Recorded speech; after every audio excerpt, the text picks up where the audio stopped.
Hi, I'm Dr. Valerie Small, and I want to welcome you once again to another quick segment of me bringing us into accountability. That's right, bringing us into accountability.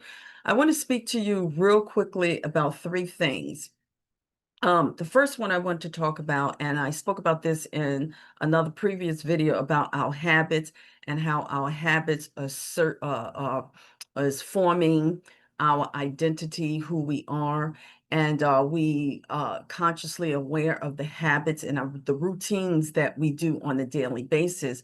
Because if we're not, then that means that we are probably doing things that we do not or excuse me, not only doing things, but yielding results that we really do not desire to yield. So we really should, we should really check the habits that we do on a routine basis. In addition to that, I want to just say, looking at my notes, I want us to know that learning really takes place. So producing these habits, learning takes place by us just is associated with us doing. So evidently we're doing something that's forming the habits that are yielding results, whether the end results are is what we desire or what we do not desire. But learning is doing. So it's something that we are doing. And this is the other thing. So to backtrack to that, learning also takes place and habits are formed even without us knowing that they are formed.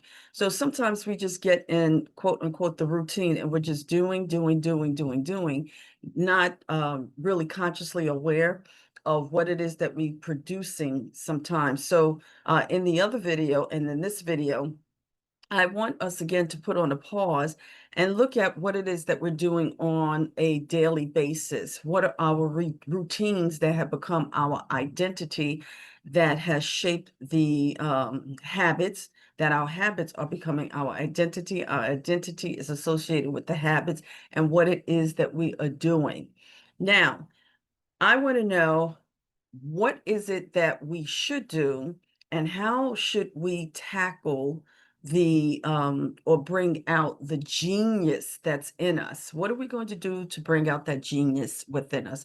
And again, I'm always talking about getting an accountability partner because I really think and I really believe, not only think, but I strongly believe that if we have someone or people, individuals in our circle that can share with us what it is that they believe that we're doing exceptionally well. But then on the other hand, what is it that we need to improve, the areas that we should improve or work on? Another thing I want to just share is that I don't think that we should always have people in our circle that's going to just keep telling us about the goodness and the great things that we're doing. We really want people in our circle, at least I do, that's going to be objective and that's going to be transparent and that's going to say, Valerie, you know what? I think you do this well. But on the other hand, I think this area needs improvement because oftentimes, sometimes people want to have people in their circle that's just going to agree with everything that they have to say. And watch this, sometimes we might find ourselves in circles of people that we feel safe to the degree that um, that it's too safe. And what I mean by saying too safe is that we know that they're not going to be critical of us or be transparent with us, that it will cause us or move us to do the work that's needed in our life. All right. Uh, I don't think that is really, excuse me, safe.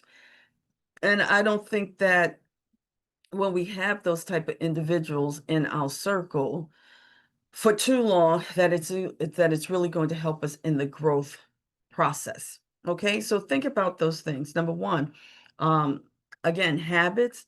What are our habits? What are we doing on a routine, a daily basis? Who are the people in our circle? Do we have people in our circle that's really going to be honest and transparent with us? That's going to not only tell us what we want to hear, but tell us what we need to know so that we can move forward. And in addition to that, this is why I am constantly stressing, not just for this year, but I want to stress this throughout our journey in life. We really need someone to hold us accountable, because I look at society and I see that there are probably a lot of people that don't have people that are holding them accountable. That's why the behavior that we're seeing in our social sphere, excuse me, it's some of it is not really acceptable. Let's just put it that way. One other thing, looking at my notes, I have this. This is what I want to share. I've been talking about 2025 is the year of the harvest. And I really believe that this is the year of the harvest, okay? Seed time and harvest time. What we have sown in the past, we're definitely going to be reaping it, I believe, this year and the years to come. But I also believe that what we are going to be sowing in 2025, we're going to also reap in 2025. I don't think that we are going to be that we have to wait so long to reap what we're sowing. So I want us to be consciously aware of the seeds that we're sowing, the gardens where we're planting these seeds, and how good is the soil, excuse me, exactly. How good is that soil that we are planting the seeds in?